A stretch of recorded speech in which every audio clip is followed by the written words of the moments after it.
بسم الله الرحمن الرحيم. مثلثات أولى ثانوي. حتة كده على المعادلات وإزاي أعرف أجيب كل القيم من على الآلة الحاسبة، مش قيمة واحدة، قيمة أو اتنين أو تلاتة أو أربعة. نعرف طبعا إن كل ده اللي موجبة في ربعين وسالبة في ربعين، أنتوا عارفين الكلام ده. تعال نشوف كده لما يقول لي مثلا أوجد مجموعة حل المعادلة دي. المعادلة دي 4 جتا تربيع سيتا ناقص 3 بيساوي 0، وسيتا تنتمي للفترة 0 مفتوحة و2 باي. أنت عارف أدام جتا تربيع يبقى ليها 4 حلول. ليه؟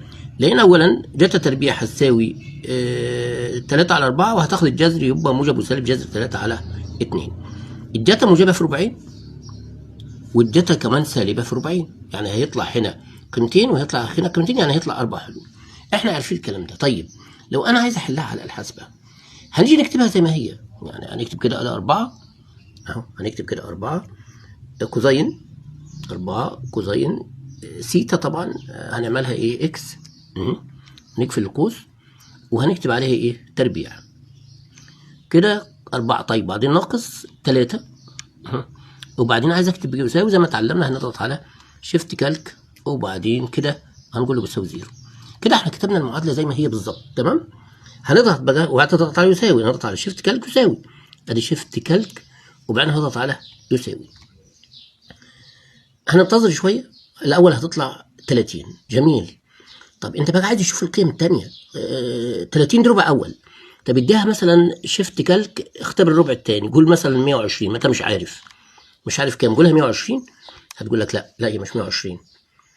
انتظر، تقريبا هتقول لك 150. ميرسي. طيب وبعد كده برضو هنا كده نخش على الربع الثالث، قولها طيب شفت كالك مثلا الربع الثالث اقل من 180، نخليها مثلا ايه 220. ها 220 وقول لها برضو يساوي. هتقول لك لا هي 210. جميل. طب هختبر بقى الربع الرابع، هقول لها والله طب شفت كالك 300. انا مش عارف على فكره، انت بتمليها بس كده وبعدين هي هتطلع لك القيمه اللي انت عايزها. هتقول لك لا كام؟ هتقول لك 330. يبقى دول الاربع قيم بتوع مجموعه حل المعادله: 30 150 210 330.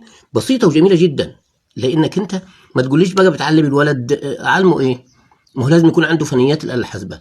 ده هيخش لي حاسبات، هيخش لي تجاره، هيخش لي هندسه، لازم يكون عارف اله حاسبه الف ب، لانه هيخش على ذكاء اصطناعي وهيخش على حاجات احدث من كده.